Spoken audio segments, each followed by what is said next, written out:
Hey everybody, this is First Warn Storm Team Chief Meteorologist Brad Benovich with an update on the Arctic air, which you probably felt already this morning, and that Arctic air is just continuing to build into the region. The coldest night and day of not only this season, maybe of all of last winter as well, could occur on Friday. Let's get right to the cold, chilly details. Look at the Arctic air mass invading most of the country. Let's go to the heart of this Arctic air across the upper Midwest and the plains.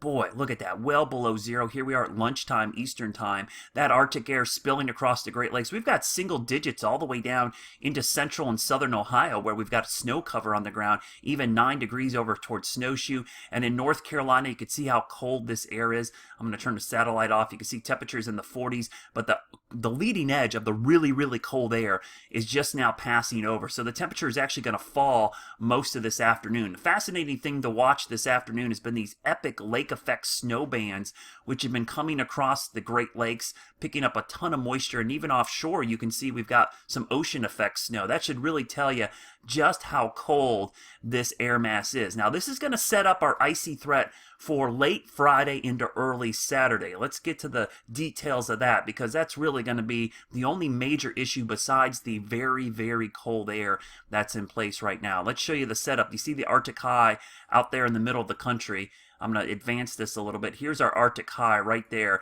It's starting to push to the east. The cold air is wrapping around in that clockwise flow, and it's heading our way. So as we go through tonight and into tomorrow, the Arctic high begins to settle in right over us. And I'll go to 7 p.m. tonight, and you'll see the Arctic high right over Cincinnati. That is really cold air. In fact, let me look at the temperatures. That's brutally cold for the Ohio Valley. That's pretty far south and east for an Arctic high. We haven't seen one make it that far east in a while. Let's go to 2 o'clock in the morning. We'll see where the Arctic high is. It's pretty much in the same location right there in the middle of your screen over the Ohio Valley, and that's really close to us, so that's going to bring some of the coldest air we've seen in a long time into the region. Let's go towards tomorrow morning. We'll go to 7 a.m. We'll stop this, and you can see the Arctic highs now over northern Virginia.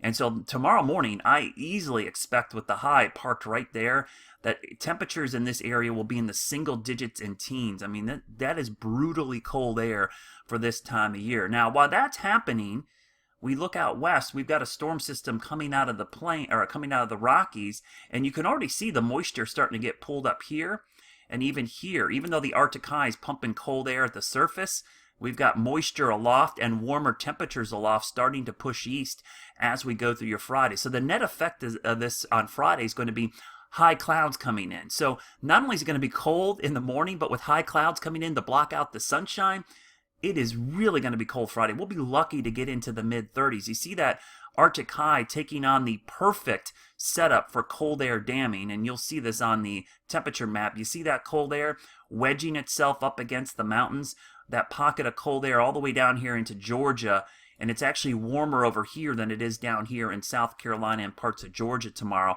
as that Arctic air begins to set up. You can see the perfect setup. I mean, that is a classic cold air damming event. Now put it back to the temperatures. If you've ever wondered what that looks like, that's what it looks like. Tomorrow night, I'm going to go all the way till 7 p.m. Friday, and there is a wedge. I mean, that is classic. Your high is up here offshore of New York, cold air getting wedged down, and you can see, if you look very carefully, it is much colder in the North Carolina mountains, Charlotte, Raleigh, than it is in Nashville, maybe even Evansville and parts of Kentucky. This air is much colder here as it gets trapped against the mountains. The mountains act like a barrier, like a dam. That's why we call it cold air damming. And the cold air gets trapped here, and it actually warms up here because southerly winds are developing. What happens is eventually those southerly winds are going to ride up and over that cold air, and you start to see some specks of pink and even some probably some orange showing up there, which is the freezing drizzle and rain. And you can see this is basically 10 o'clock to 11 o'clock Friday night, and then we go to 2 o'clock in the morning Saturday morning. There's your freezing rain and drizzle, and it's around through about morning, and then it starts to move out, and it changes to rain pretty quickly. So overall, you look at the chances of seeing freezing precipitation, and this is the map I just put on my Facebook page if you didn't see it earlier. We'll make it a little bit bigger. But you can see across most of our area, we've got a very high probability of some freezing rain. Now, this is trace amounts to 0.01 1 inches. So across Charlotte, that's about a 50% chance, but in the foothills and the mountains, you're talking 60, 70, 80, 90% chance. So what about significant ice, which we consider a 1/10 of an inch or higher? That's where you start getting issues with trees getting weighed down. Look at the chances of significant ice. Pretty minimal. I mean, it's 0 for Charlotte. Down here, it's 1 to 5%. 1 to 5% here, and up here is where you've got a 20, maybe 30% chance, the Yadkin Valley, up into parts of southwest Virginia. How much ice are we talking about? This is the forecast right now. Total ice accumulation, we're talking hundredths of an inch. Just a light glaze. But it could cause slick roads early in the morning. Up here, yeah, Yadkin Valley, maybe closer to about 6/100ths of an inch. So the potential is there for a light glaze late Friday night, early Saturday morning. But the good news, I'll go back to the forecast, is pretty much by lunchtime it's all rain. And I think even by, this is 5 o'clock in the morning on Saturday. This is 7 a.m. and this is 10 a.m.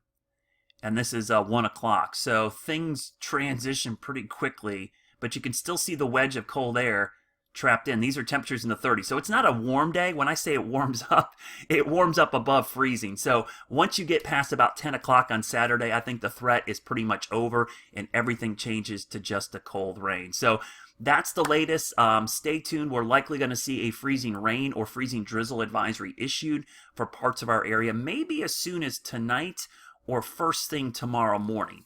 Because once we get about 24 hours out, which would be tonight, which is 24 hours out from it starting, because I expect us to start late Friday night, maybe 11, midnight kind of time frame. So once we get to tonight, we might see a freezing rain advisory or freezing drizzle advisory issued. I don't see any kind of winter weather watch or warning because it's likely not going to be mixed. There could be sleet, but there's no snow in this setup. It's either sleet or freezing rain, and primarily freezing rain to rain. That'll be our main concern. So stay tuned. I'll be on today at 4, 5, and 6, and of course I'll keep things up to date 24/7 right here on Facebook and at wcnc.com, my Twitter feed. Follow me, wxbrad. Get your friends to follow me as well. I really think everyone should be following me because I know the one thing that you can count on me for is updates on the severe weather whenever it should happen. Have a great Thursday, and I'll see you today starting at 4.